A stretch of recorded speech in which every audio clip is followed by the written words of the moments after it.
To CondoWise Learning Series, session number 6. Today we're going to be discussing litigation. My name is Patricia Aaliyah. I'm from the firm of Aaliyah Associates, and we're pleased to have you. Today, our panel is a broad range of our lawyers today. We're very lucky to have Julia White with us, Anthony Caslanova with us, Victor Yee, Megan Malloy, and Shannon Penny. So welcome everybody, and we're not going to delay or talk too much today about anything other than litigation and give you some really different perspectives on strategy. But before we do that, because there still is a pandemic, I'm going to turn it over to Shannon to give us a brief pandemic update. Hi Shannon, welcome. Perfect, thank you very much, Patricia. Okay, so where are we today? On February 19th, the Ontario government announced that Toronto, Peel Region, and North Bay would remain under the stay-at-home order until at least March 8th. However, on February 22nd, York Region were placed in the red control zone of Ontario's color-coded reopening framework. As of this morning, Canada actually approved the Oxford AstraZeneca COVID-19 vaccine, meaning we now have 3 vaccines approved for use within Canada. So what is permitted? All regions except Toronto, Peel Region, and North Bay have phased back into the province's color-coded reopening framework. As such, each region has different restrictions in place depending on what zone that they're in. For Toronto, Peel, and North Bay, residents must remain at home with exceptions only for essential purposes such as going to the grocery store, pharmacy, or for essential work. For regions in the grey zone, at this time, I believe that is only Niagara. The restrictions are similar to that of the stay-at-home order. However, people may gather outdoors providing that it doesn't exceed 10 people, and realtors may also show properties by appointment only. Fitness facilities and swimming pools are to remain closed. For regions in the red zone, people may gather indoors providing it's not for more than 5 people, and outdoor gatherings must not exceed 25 people. Gyms may open with a limit of 10 people per class and 10 people in areas with weights or exercise equipment. Reservations are required and contact information must be given to staff. Swimming pools may also open in the red zone. However, the area must be disinfected as frequently as necessary to maintain a sanitary condition. It must be noted that saunas and steam rooms, however, must be closed. So for regions in the orange and yellow zone, people attending unstaffed events must not exceed 10 people indoors and 25 people outdoors. Whereas at staffed events, indoors must not exceed 50 people and outdoors 100 people. Gyms must still limit those attending classes to 10, but 50 people may use the areas with weights or exercise equipment. Open houses are permitted, providing that the event does not exceed 50 people and physical distance can be maintained. The main difference between these two zones relates mainly to the hospitality industry. So what does this mean for condominiums? Condominiums must continue to follow any advice, recommendations and instructions issued by the Chief Medical Officer. It is recommended that businesses have a safety plan in place. While this is not a requirement for condominiums, it does remain good practice to have them. So AGMs should also continue to operate virtually given the limit on public gatherings. Ontario Regulation 54120 under the Condominium Act was amended to allow for an exception period to allow condominiums to hold virtual AGMs without the requirement of a bylaw. The deadline for this is May 31st, 2021. It is unknown at this time whether this will be extended or not. So it is recommended that all condominiums pass a virtual meeting and electronic voting bylaw. It's sufficient for the bylaw to pass if the majority of owners participating at the meeting vote in its favour. So should a condominium be permitted to open its amenities, it should continue to act cautiously and ensure that areas are disinfected as frequently as necessary to maintain a sanitary condition. There is now an obligation under the Reopening Ontario Act to screen individuals for COVID-19 prior to entering the premises. So this is required in all colour zones. Ontario Regulation 36420 provides the person responsible for a business or organisation which are open must actively screen every person who works there before they can enter the premises. So this applies to staff, agents and contractors working on site for the corporation, and it would also include any contractors or service providers attending the corporation to do work within a unit. All of these individuals should actively be screened for COVID-19 every day. So condominiums must also post signs at all entrances in a location that's visible to the public that inform individuals on how to screen themselves for COVID-19. There are many ways of implementing this new screening obligation, including having questionnaires or forms that can be completed. On this slide, you'll see that there's a map of Ontario that's divided into coloured sections depending on what region is in what zone of Ontario's colour-coded reopening framework. So I will now pass you back over to Julia White. Thanks, Shannon. So just to build on what Shannon has said, we'd like to remind everyone, including boards and property managers, to start thinking about reopening and being proactive about either creating or updating the corporation's policies and procedures, which would include COVID-19 waivers for each amenity area. The policies and procedures will be different for each amenity area, especially if the amenity is inside versus outside. And it will also depend on what zone the corporation is located in and what restrictions are currently in place by the government, which is what Shannon just described. So while the corporation can have policies and procedures that are more strict than government regulations and restrictions, it must at a minimum adhere to what the government has put in place. So if your corporation has not yet gone through a period of reopening over the past year, or if you just need assistance or want to update the policies and procedures that you already have, we recommend that you speak with your legal counsel as soon as possible, be proactive, and just begin preparing for the reopening. So now I think I'm going to pass it over to Patricia. Thanks very much, Julia and Shannon. Just a reminder, folks, that the content of today's webinar is not legal advice. It's really more for information purposes, and we do really promote speaking to your counsel to make sure that whatever you put in place works for your corporation. And we would bring to your attention that there is case law that will support boards actively creating policy around COVID-19 and implementing it consistently throughout the corporation. So the courts are seeing this as an important issue. So without further ado, if we could go to the next slide, please. I'm going to introduce you to Anthony Casalanovo, who is the head of our litigation team and one of our litigators here at Alia Associates, to take us through the scary ride of litigation. Hi, Anthony, welcome. Thanks, Patricia. It's not so scary once you've done it. So we're here to make it not as scary. And good afternoon to everybody out there who's watching this.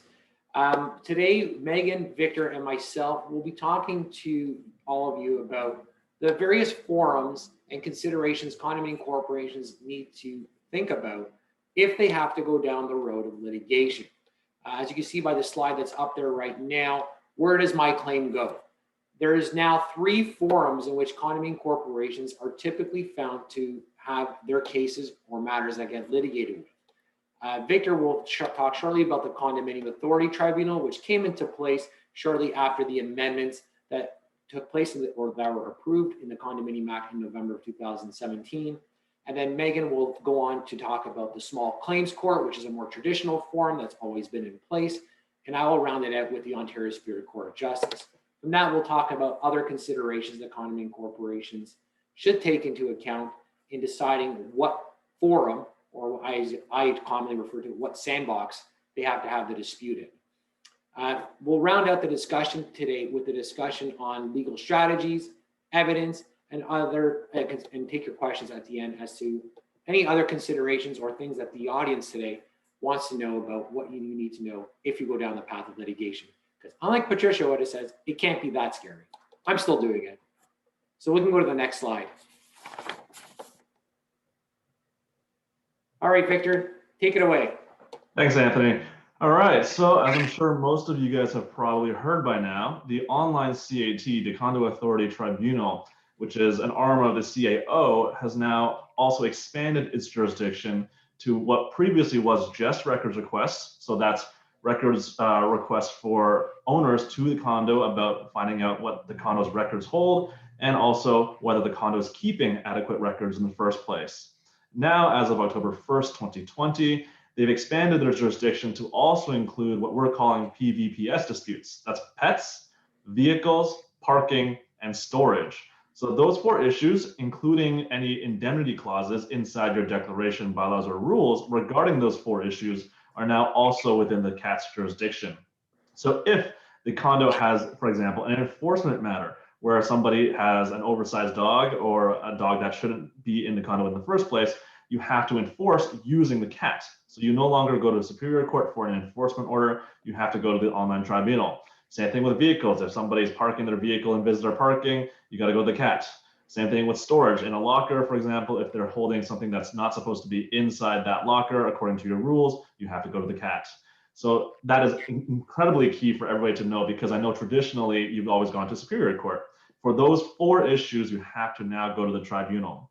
Outside of those issues, those 4 issues and records, it still is anybody's ballgame, which means that it's either small claims court or Superior Court. So with that in mind, I'm going to turn that over to Megan to talk about small claims court. Thanks, Victor. So the Small Claims Court is actually a branch of the Superior Court of Justice. Its jurisdiction is limited to civil claims for a monetary award or transfer of property. So for example, you can sue in Small Claims Court for money owed under an agreement, or you can make a claim for damages. In order to sue in Small Claims Court, you must complete a plaintiff's claim and serve it on a defendant. Once served, the defendant then has 20 days to file its defense. After pleadings have been exchanged, the court will schedule a mandatory settlement conference, and that's going to be attended by all parties. So the plaintiff, defendant, their lawyers, if they have lawyers, and the parties go in front of a deputy judge. This is essentially a forum to attempt to resolve the matter before it escalates. So the judge will sit down with all of the parties and try and see if they can figure out a solution before necessitating a trial. So if it settles, great. If it doesn't, then the plaintiff has to wait 30 days and then can set their claim down for trial. Monetary limit claims in the Small Claims Court are now limited to $35,000 or less. That does not include interest or costs. The amount was actually increased last year. It used to be $25,000, and I believe it was $10,000 for a period of time before that.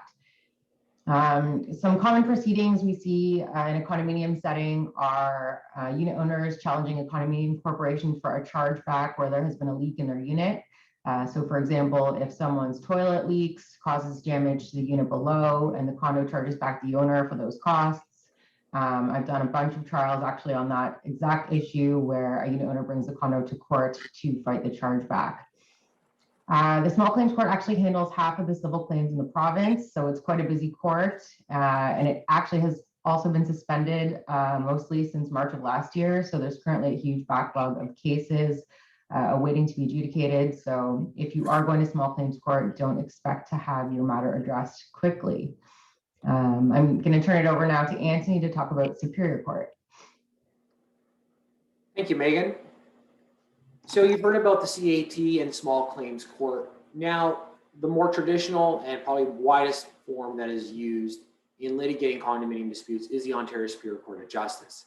Reason being is it's got no real restrictions other than whether arbitration agreements are in place or exclusivity clauses that apply to the CAT that the Superior Court of Justice can't really not choose to adjudicate. It has the complete breadth to enforce anything under the Condominium Act, enforcement of the declaration, make claims for damages, and arguably, which is still not quite settled, the only form of which can grant relief under the oppression remedy. In the Superior Court of Justice, if you're looking at a monetary amount, you're really looking at anything above $35,000. And even the Superior Court of Justice has its own monetary restrictions, or I would call them streams, depending on what the quantum that's in dispute. If you're commencing an action for damages and you're under $200,000, you'll be falling under what's called the simplified rules proceedings. This is different from the regular proceedings, which for any amounts that are over $200,000. Reason being is there are specific rules to get the matter to trial a lot quicker versus a regular proceeding. You have shorter discovery rights. There's timelines with respect to the exchange of affidavit documents, which is essentially a collection of all the documents that the parties think are relevant with respect to the dispute. And you have strict guidelines in terms of how quick you can examine someone and for how long, versus regular proceedings, which are a little more elaborate. The timelines are not as strict, and there are not the mechanisms in place to deal with matters as expeditiously under simplified rules. Reason being, theory is the bigger the sum in dispute, likely the more complex. Another matter that the Superior Court of Justice deals with is the difference between applications and actions. Most commonly, condominium corporations are likely proceeding applications to enforce matters under the declaration or its bylaws and rules or compliance with the act itself. You might have heard them informally as Section 134 applications or enforcement proceedings. Another type of action, which is different than an application, is when you're doing actions for possessions, such as owner didn't pay their common expenses and it's to enforce a condominium lien, or a condo's got an issue with respect to a contractor and there's damages that they're seeking to pursue. Both of these types of proceedings are unique to the Superior Court of Justice, and they are different from one another. Applications are predominantly based on affidavit evidence and are meant to be more expeditious, versus actions, which ultimately are to prepare the action and have a full-blown trial with witnesses sitting in the witness box, giving evidence before a judge. You might see oftentimes on TV that there's juries involved. For most cases involving condos, I don't know of a single occasion where I've seen a case where a condo case needed a jury, but you would be in the action stream from there. As I talked about in terms of common proceedings involving condominium corporations, these are things that go to Superior Court that are beyond just the records requests, small amounts of damages under $35,000. You're talking more of the large, wide-scale disputes, whether it's from damages for contract, defending against slip and falls, defending against construction liens registered by other contractors. We've seen other proceedings where condos have been taken to court by owners for not enforcing their own obligations under the Act, and vice versa. So we can move on to the next slide, which is a poll question for those of you who are in the audience today. And I'll read it out and we'll give everybody about 30 seconds to provide a response. A condominium corporation incurs $42,000 in damages caused by an owner's use of the parking facilities. So you've heard what Megan, Victor, and myself have said today. What forum do you think it goes to? So I'm going to give everybody about the next 30 seconds to cast their vote. And once I see the results, I'll disclose the answer and we'll go on to the next slide. So do we have a result yet? Anyone?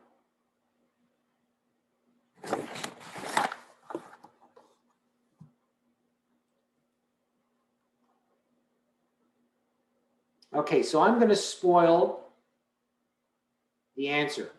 It's a trick question. It's all three. So it really depends on what you like to do. We will get into this briefly in terms of, if you want to go to the Condominium Authority Tribunal, you arguably can go there because it is what Victor described before as a parking dispute. In small claims court, you can arguably go there if you elect to waive any amounts over $35,000. And Megan will talk about the cost considerations because it's $7,000. And for those of you who've been in litigation before, lawyers are a little bit on the expensive side. Oh, we do have the poll results. It was 50-50. So you're all right, whoever cast their votes. So 50-50, so 50% to the Condominium Authority Tribunal, 50% to the Ontario Superior Court of Justice. No one selected the small claims court, but that was the right answer as well. If there was nobody willing to waive the extra $7,000 and you wanted to go for the full $42,000, you can go to the Superior Court of Justice. And we can talk about later today some of the considerations you want to think about before you choose what form you want to fight it. So one of the biggest concerns that condominium corporations always have is costs, budget. So if we can go to the next slide to introduce the next topic.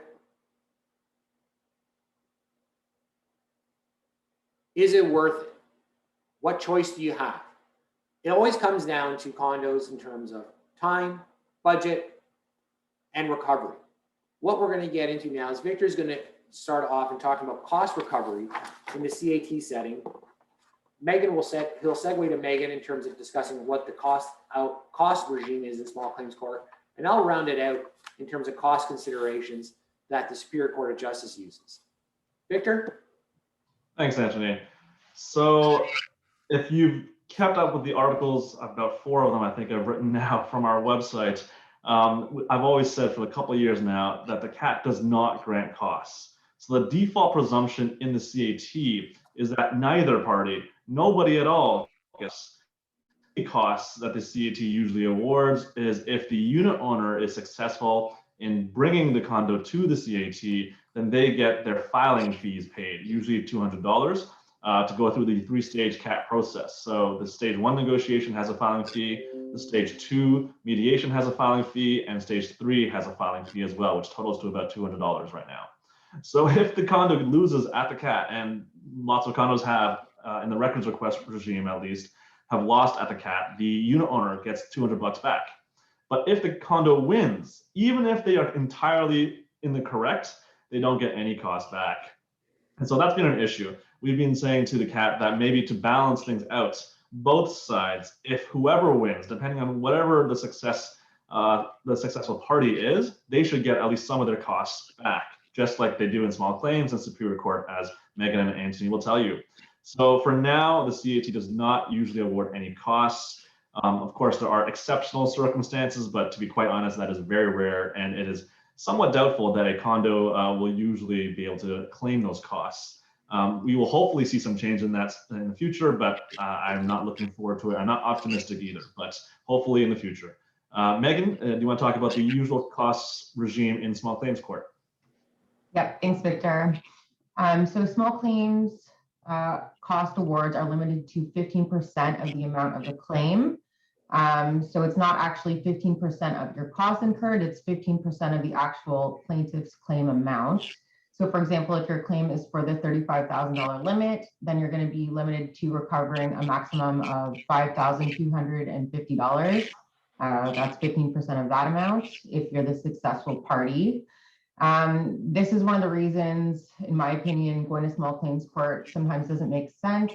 Our condo clients are often brought to small claims court by unit owners. These can be lengthy files which span several years and involve many witnesses. So the costs actually add up pretty quickly, especially after completing trial preparation and doing a 3 to 4 day trial.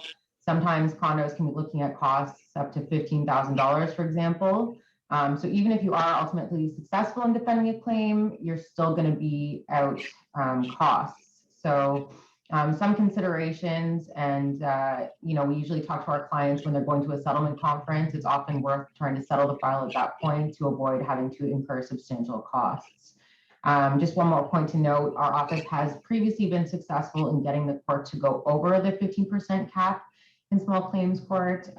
Usually they use the indemnity language in the declaration to go over the amount, or when the unit owner's conduct is so egregious that the judge feels it necessary to penalize the unit owner. This is enshrined in the Courts of Justice Act, so it is available, but cost award has recently been overturned by the Court of Appeals, so this is going to be rare going forward. So if you're looking for a big cost award, you're probably better off going to Superior Court, and Anthony's going to talk to us about that. Thank you, Megan. And last but not least is Superior Court. The normal standard of cost recovery in Superior Court is 60% of the condominium corporation, or I would say the winning party's legal costs. It's different than a lot of other regimes, specifically in the States. In Ontario, the cost regime is designed to encourage settlement. It's knowing that no matter who wins, you're never going to recover 100% of your legal costs unless you fall under some certain set of circumstances, which I'll get into shortly. This differs from the American version, which is there's no right of recovery of legal costs expended, which is why you see a lot more cases go to trial in the United States versus in Canada. The goal is, or at least the rules of cost recovery in Canada, specifically in Ontario, is to encourage settlement. The vast majority of cases do settle in Ontario. I think the rate is over 99% of the time. However, when cases do go to a hearing, 60%, or what they call partial indemnity, is the norm. That's basically the baseline standard. If you're successful, you're going to be getting 60% unless you fall under a very set of criteria that will allow a judge to order otherwise. This could be if you made an offer to settle that was better than the outcome that you achieved at trial, the judge may be inclined to order 80%, or what they call substantial indemnity costs. Now, condominium corporations, or at least proceedings that are commenced pursuant to the Condominium Act, such as an action for possession or a compliance application, is one of the rare circumstances in which a condominium corporation could potentially recover 100%, usually of the reasonable, and I use air quotes for the word reasonable because that is subject to interpretation by a court, but they could stand to recover 100% of their legal costs. I can tell you stories where I've had to ask for 100% of the legal costs and hearing snickers from other lawyers in the gallery, thinking that I wasn't going to get it, but because I was under a compliance regime or a condominium regime, that I then hear the jaws drop of the other lawyers in the gallery when the judge would grant it for the condominium corporation. This is because there is specific language in both in the Condominium Act, specifically Section 85 and 134, that gives the court a broad discretion and the ability to go above and beyond what would be the normal cost regime of 60 or 80%. The intent behind the condominium corporation being able to recover its full, or what the court would find its reasonable costs in these matters, are usually because of the general philosophy that innocent unit owners who got dragged into the litigation by another party or because of another owner's actions shouldn't have to pay for the cost of the legal proceeding. So it is to balance the community interest against the interest of the parties versus that are in the litigation. So now we have a sense of what cost recovery is like. This is generally the biggest consideration for condominium corporations when they want to go to court. But there's other items which your legal counsel will normally tell you that you need to think about. So if we can go to the next slide. This is going to segue through the next section of this seminar, which is litigation considerations. What do you need to prove your case? Megan's going to talk about evidence. What is evidence and the type of evidence that you may need. The next consideration is examinations. There is a right to test evidence that parties present in a legal proceeding. And Victor's going to talk about the type of examinations that a condominium corporation or any party to a litigation could come across. I'm going to round out the discussion with a discussion on strategies, because beyond evidence and examinations and legal submissions which your lawyers take, there are what I call human or other strategies that you need to think about when you go down the path of litigation to make it less scary. So Megan, I'm going to turn it over to you, and we can go to the next slide, and you can discuss what you need to prove your case. Thanks, Anthony. Okay, evidence. So what is evidence? Evidence is really whatever you will use at trial to prove your case. It's very hard to litigate a matter without any evidence. Often it will come down to who has the better evidence. So ensuring that you're gathering evidence for your case is key.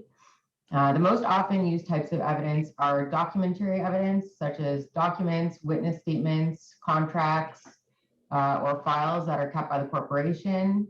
Oral testimony, which is when there is a witness that comes to court to answer questions at trial. Expert reports, which are reports prepared by an expert who's qualified to testify in their field, or photographs or videos.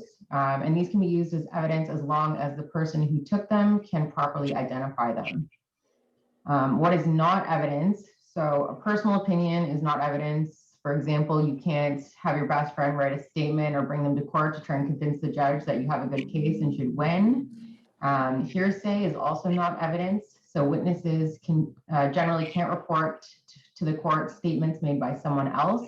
The person who actually made the statement is going to have to testify personally before the judge. Document preservation. So document preservation in your case is going to be key.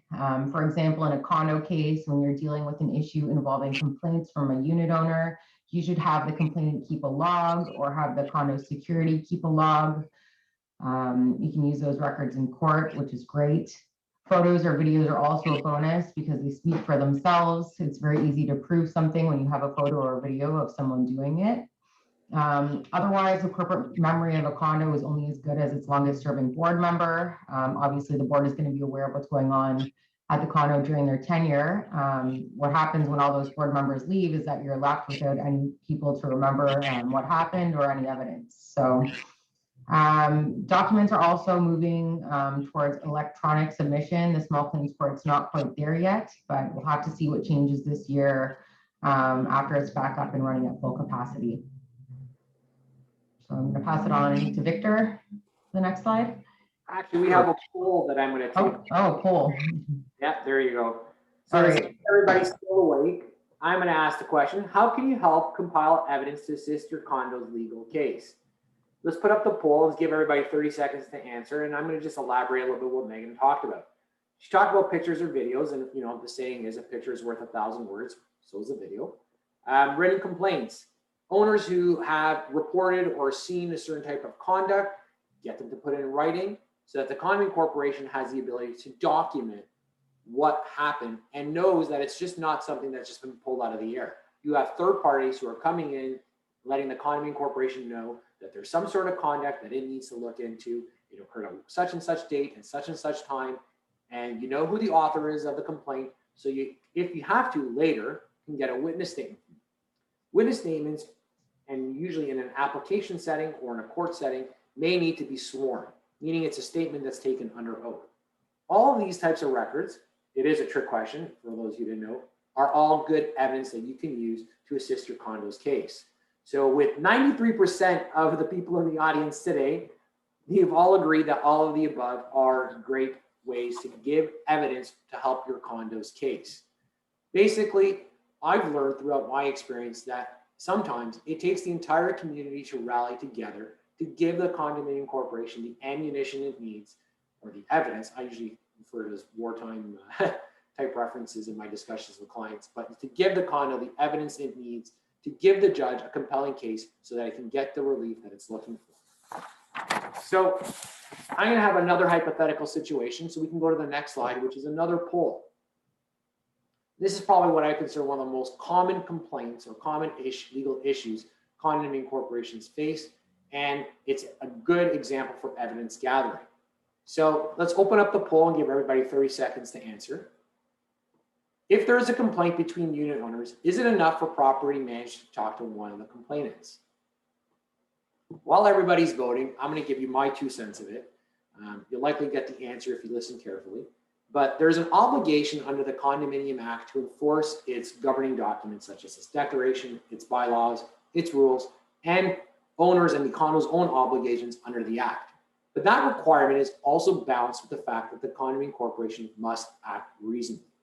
There's an old saying that there are 2 sides, or arguably 3 sides to every story: the complainer, the recipient, and the truth. So it's up to the condominium corporation to be able to say that it's exercised all its due diligence to get to that third set, being the truth.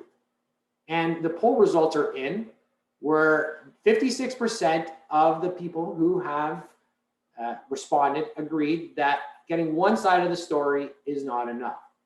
So lo and behold, is if you have a complaint, it's incumbent on your manager to investigate all sides so that you can get as much evidence as possible so that you can verify whether or not the complaint's legitimate, it's an over-exaggeration, or if there's a serious issue that requires a condominium corporation to intervene.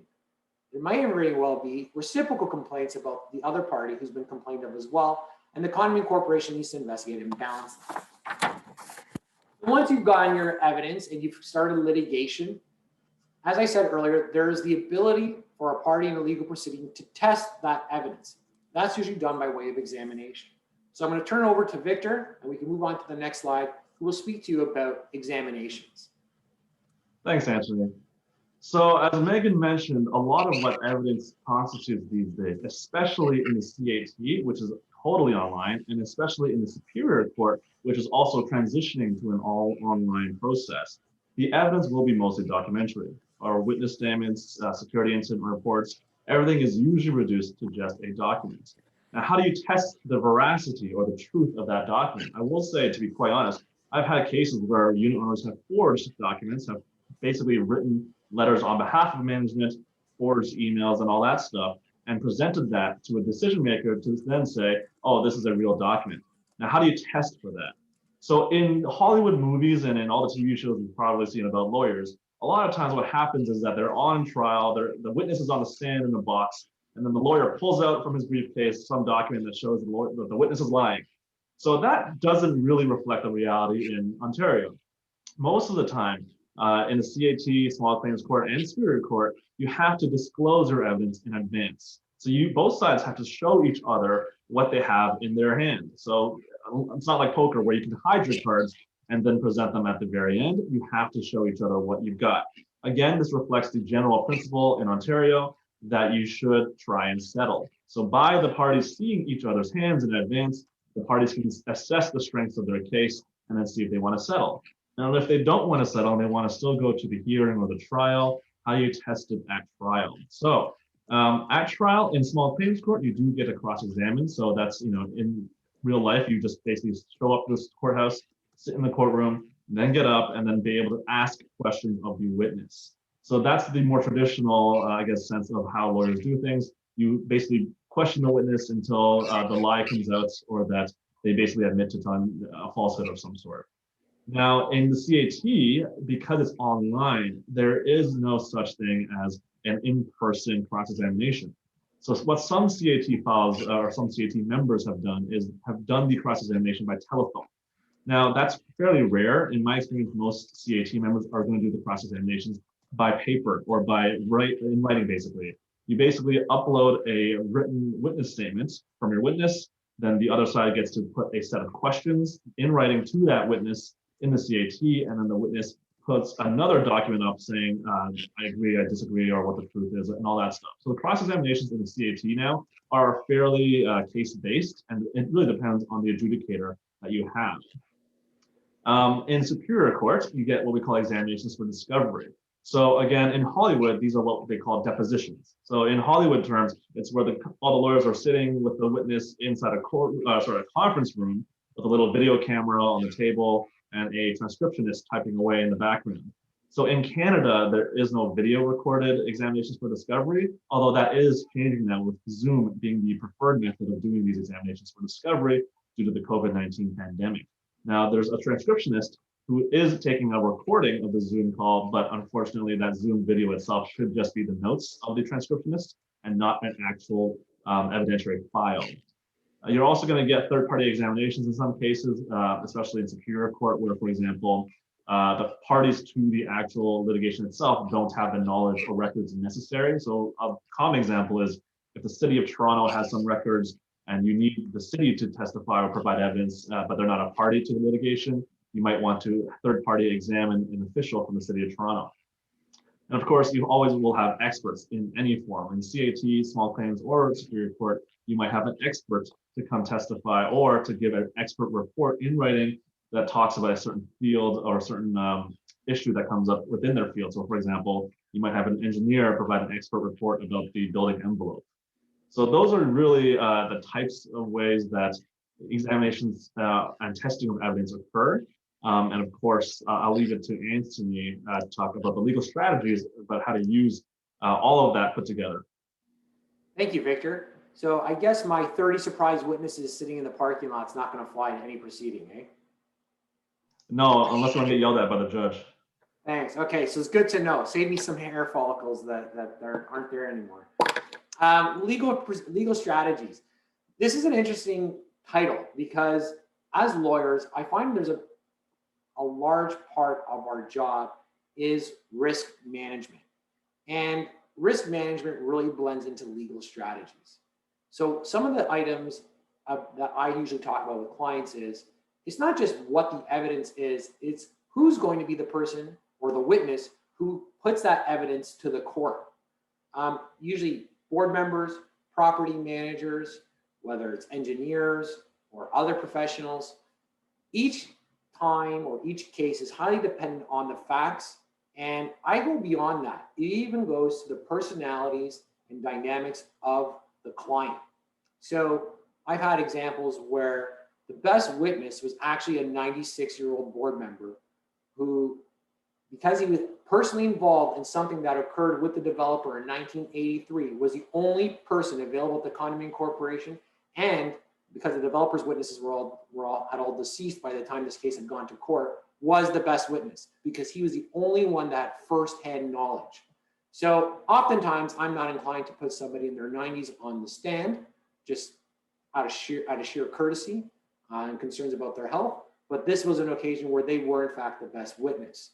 So it's usually, I like to look at somebody who is basically calm, cool, and collected, forthright, knowledgeable of the situation, able to speak clearly and eloquently, and usually doesn't have an emotional attachment to the issues.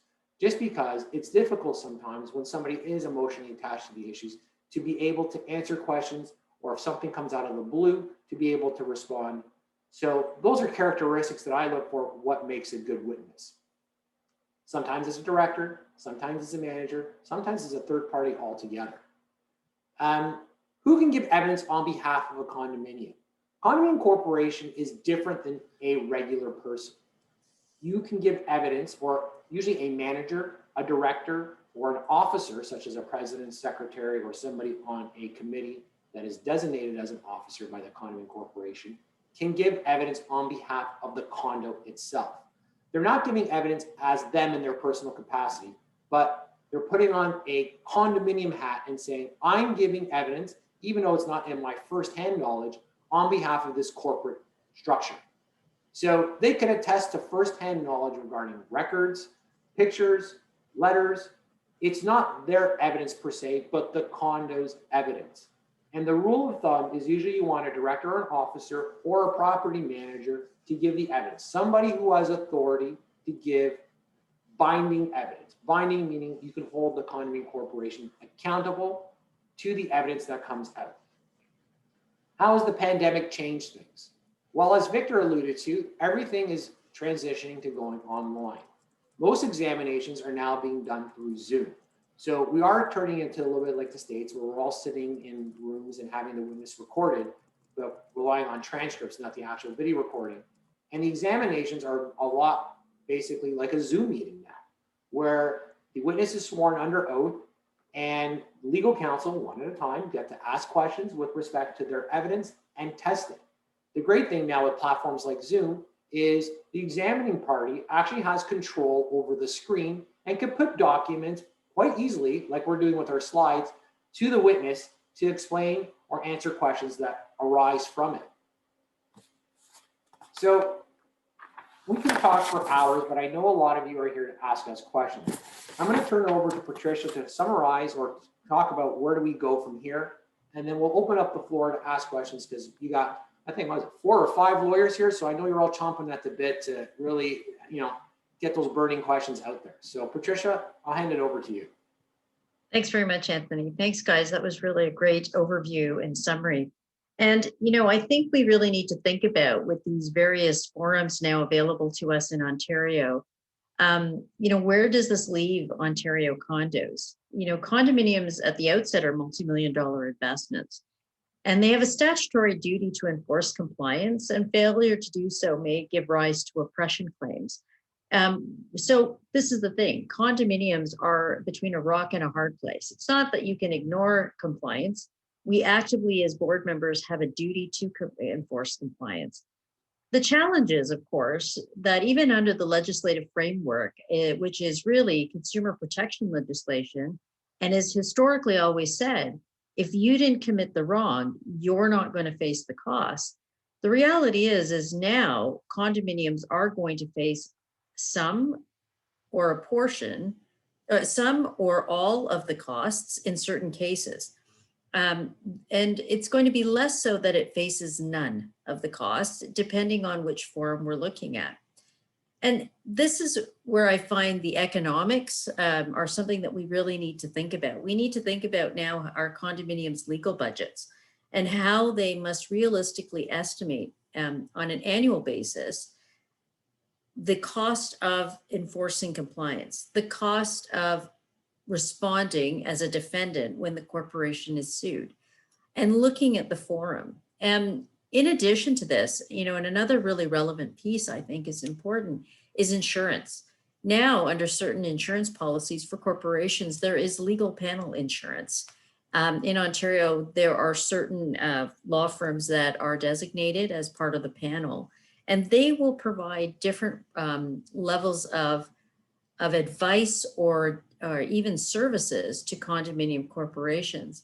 But the interesting piece is as well, based on the discussion we've had today, is when is it economical to engage legal panel insurance even? Because we all know that the cost of the insurance will go up eventually if we keep relying on legal expense insurance. That also includes the concepts around D&O insurance. When do we make a claim under D&O? When does it make economic sense? And what does the size of the claim have to be? What forum are we in? So it'll be interesting to see, in the CAT, for example, the rules do not allow for the awarding of legal costs. And yet we could have directors that are going to be defending themselves. And we know under our decks that there are broad indemnification obligations to indemnify directors, because obviously they don't pay us enough when we sit as directors to cover our own risk when we're sitting in that role. So we really need to think about how the law is integrating together with the economics and the realities of today's condominiums in Ontario and trying to manage those budgets, while as well making sure that our legal strategy is robust enough to address all the issues that will come up. And we're seeing disputes in a variety of different contexts, everything from Section 113 applications to deal with shared facilities agreements, to contract disputes for construction or rendering of other services to the condo. So they're including slip and falls. And there's depending on where you are in the province, there are a variety of different claims that are just coming up that we've never seen before. So with that said, we have questions. I don't want to belabor my comments too much. I'd like you to hear from the professionals on our team. So one of the questions today is, should a condo corporation initiate a court proceeding against an owner after registering a lien for a chargeback? Anthony, do you want to start that dialogue off? Sure. It really comes down to your indemnity provisions. Oftentimes, you may not even be able to might not even have to start a litigation proceeding to collect a chargeback, because if depending on the wording of your declaration, you might be able to simply jump straight and register a condominium lien. It really depends on a case-by-case basis. A lot of condominium corporations are now aware of the Amlani decision that was released last year, where a condominium corporation was unable to recover its costs in relation to enforcement proceedings that didn't obtain a court order. The case, in my view, really comes down and highlights that it comes down to the indemnification provisions in everyone's declaration. Because if your declaration is broadly worded enough and captures the specific issue which you're seeking to recover the costs associated with, you should be able to register a condominium lien and collect those costs without having to go to court and collect. Well, I think Amlani is also a really powerful case because it really makes us take a look at the quality of the declaration's indemnification provisions. And, I think one of the things we're seeing is a lot of our clients are saying we've got to amend our deck to make sure that the indemnity is broad and includes compliance, because most of the time we see it only addresses damage to property of units or common elements, but it doesn't contemplate this whole idea of compliance. And yet in some of the newer decks that we're seeing for younger condos, we are seeing that the development lawyer groups are actually seeing the need for broad indemnification purposes. But do you think Amlani changed the law? No, it didn't, because there was an older case called Italiano, which essentially confirmed the same thing. And just to build on what you were saying, Patricia, for condominium corporations, you should look at the age of your condo to know whether or not you need to have a lawyer look at your deck. If you're a condo that was registered in the 70s or 80s, even 90s, you likely want to have a lawyer review it, because your declaration provisions in terms of indemnity are likely out of date, and even the interest charges are likely out of date. because they make reference to the prime rate when prime back in the 80s was what credit cards are right now versus being 1 or 2%. So there's a lot of things that as condos age and things change in life and the economy, you want to revisit and update the Constitution, because in the end, the declaration is the Constitution of the condo. It doesn't need to be reasonable. It doesn't need to be justifiable. If it's approved and it's registered on title, the courts will give it a lot of deference. But it's so hard to do. Is it worth the effort? What do you think, Victor? Depending on what you need, what you're looking for. You know, it does, depending on what you're looking for, you need anywhere from 80 to 90% of the owners to support it. But if it's for something that makes that big of a difference, you could probably very easily get the owners. And a lot of it is getting the message out and educating them. So I think perhaps the question is asking about, do you commence an action for possession after registering the lien? So if the lien is registered on title, what's the next step? So I think, Megan, did you want to talk about that? And again, maybe you should make sure the lien is valid first. Sure, yeah.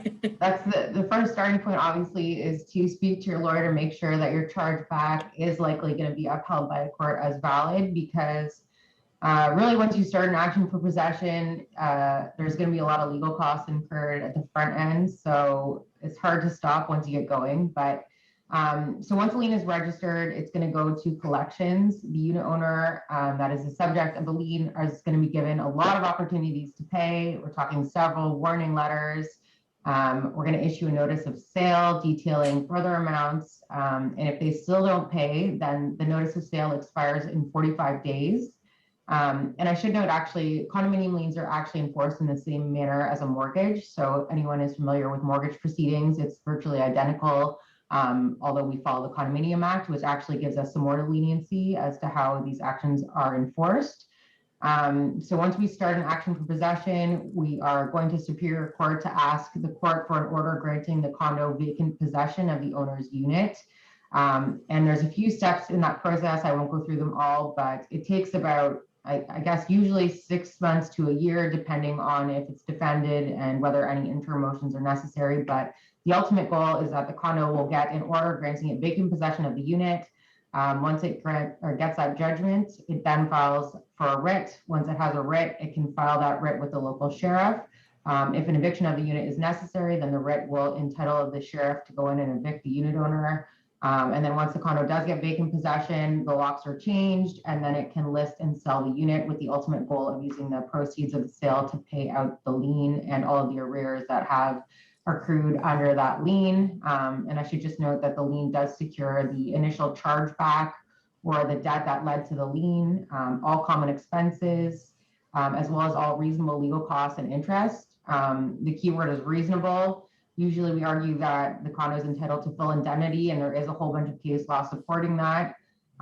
Depending on the circumstances, and I haven't really seen any yet, but it is possible that a court could say, no, your legals aren't reasonable, but there is a good amount of leniency for the condo to get full indemnity, especially since it's usually the condo's other innocent unit owners that are forced to carry this debt throughout this litigation. So I think that's important to recognize that it can be burdensome to the condo until these matters are wrapped up and the power of sale has gone forward.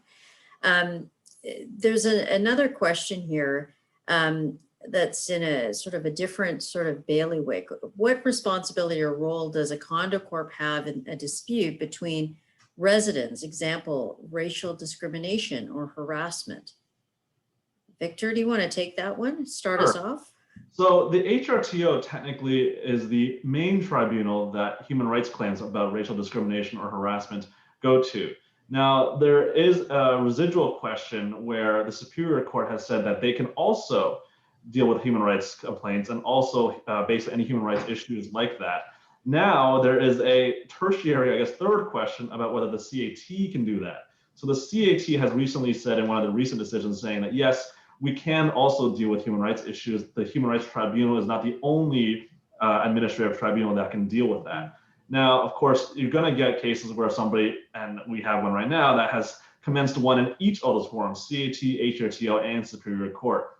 So it's going to be a live question that I think somebody out there has to resolve, most likely Superior Court, about where a condo owner who is alleging racial discrimination and harassment should go.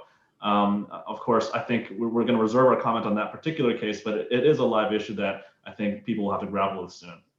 And I think condos do deal with human rights questions all the time in varying circumstances. So I also think the facts of the situation, just to go to the question, it really depends on that. Like, is it something in which the corporation has jurisdiction and we're seeing a human rights issue come up? Like, for example, if we found that somebody was being discriminatory against our agent, a property manager, let's say, the corporation actively would have a role both under on occupational health and safety, as well as human rights, to ensure that there was clear compliance with the human rights code because of the expectations of parties. Where we see, for example, something offensive, like unit owners calling each other's other names or doing that kind of interaction that's unacceptable. Corporation framework as well would be to ensure that no dangerous condition exists in the condominium. There was a case years ago, Coralic, where there was a unit owner who was spewing just really venom and had dogs were being sicked on children. It was just outrageous. And this person was forced to sell their unit ultimately because their behavior was so outrageous. And the corporation did have a duty to intervene under Section 117. So there is evidence of that in the case law. Another question we have here is, an owner recently made a request for financial records, in particular monthly bank statements, check register, bank reconciliations, outstanding checks, etc. We already post monthly financials and minutes of board meetings on our owner website for all to see. Do we have to provide all this detail monthly? Anthony, since you have a lot of experience with records, what do you think? Well, the short answer is yes. The Condominium Authority Tribunal has made it clear that condominium corporations have to be an open book. The only concern I would have based on that wording of the request is that there's anything that gives rise to unit owner information that may have to be redacted, which the owner would be responsible for paying for the cost of that redaction. The hourly rate that the CAT has approved for managers in performing redactions is about $30 an hour. Yep. Depending on But the CAT doesn't provide for costs for lawyers to redact, correct? No, they don't. Because Right. the way the act is drafted, it's reasonable costs. And this is the problem I have with the CAT personally, is that because sometimes the information that needs to be redacted requires a legal mind to redact. It can't be done by a manager to protect the condo. And the CAT is only opined on and given authorization for management or a rate that's attributed to the rate of management. Mm-hmm. Yeah, fair comment. I will just add maybe one thing. I know that Yeah, sure. this owner wants it every month. Technically speaking, it's only up to the date of the records request. So if they want it every month, that owner will have to file a records request every month. Now, the CAT has not ruled definitively that that is a bad thing. I mean, I think some CAT members, including Mark Vala, have said maybe don't do that. That is not helpful. But legally speaking, they are entitled to make that request every month. I think it's going to take a bad case for the CAT to one day rule, stop doing that. But if it's an ongoing disclosure obligation, that's not captured in that form. If you look at the request form, it is dated. So look at the date of that form and I guess respond accordingly. To build on what you were saying, Victor, too, I had a case where an owner is now, I think they're in their 60s in terms of the amount of records requests they've made to the condo. The CAT has said when you're making that many requests, that kind of conduct could be troubling. So the fact that the condo's already disclosing this on a monthly basis should in theory negate the need for the records request to begin with, but the owners are technically entitled to that record. But it is a factor that if you are getting a monthly request for the same document over and over and over again, or for the same type of document repeatedly, this is conduct that the tribunal has described as troubling, but they haven't gone to the next step yet and discipline an owner. They have declared sometimes, and I think there's only about 1 or 2 cases that are out there now where an owner's request was made in bad faith. I had one where the owner was already declared a vexatious litigant, and she was, they found her request was not for a bona fide purpose under the act. And a recent case, I think it was last year, that did come out, that did sanction an owner because it was the same request for the 4th or 5th time, and that they took all the way to a CAT hearing. So there are some nuances that are important. It's the fact that the tribunal's already adjudicated or addressed the same records request on multiple occasions. That kind of behavior will help a condominium corporation if it has to stand up and say, no, you've gone too far with your request for records. Well, thanks, guys. I really appreciate that. And we won't be able to get to all the questions. There's one final question, though, that I do see, which is in the past, if you need a waiver, you probably shouldn't proceed. I'm not sure what the context is of this. How much protection does a waiver provide? I'm assuming that we're talking about a waiver for COVID protocols.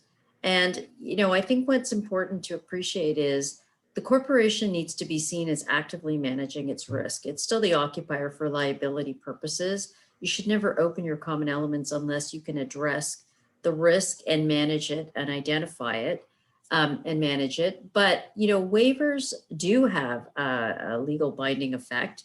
And if they're not drafted properly, they can fail in their purpose. We've seen some case law come out, not in a definitive trial scenario, but in a scenario where there was a motion to dismiss, where a party was saying, we gave them a waiver, they signed the waiver, so they shouldn't be allowed to proceed with the claim. And the court said, no, there are other elements that we need to establish here before we can say that they actually understood what the waiver was about. So it's not limited to just the concept of the waiver, it's what the waiver says and how it is implemented to know if it will have some binding effect and will assist the corporation. So with that said, thank you all to our team here at EA for being part of our CondoWise session 6 on litigation. We could talk a lot more about the cases and the crazy shenanigans that go on, and we probably will at a future date. But in the meantime, thank you for your time. Stay well, wash your hands regularly because we're still in this pandemic together. And thank you to everybody in the condominium industry that have been supporting communities in these difficult times. Take care, everybody.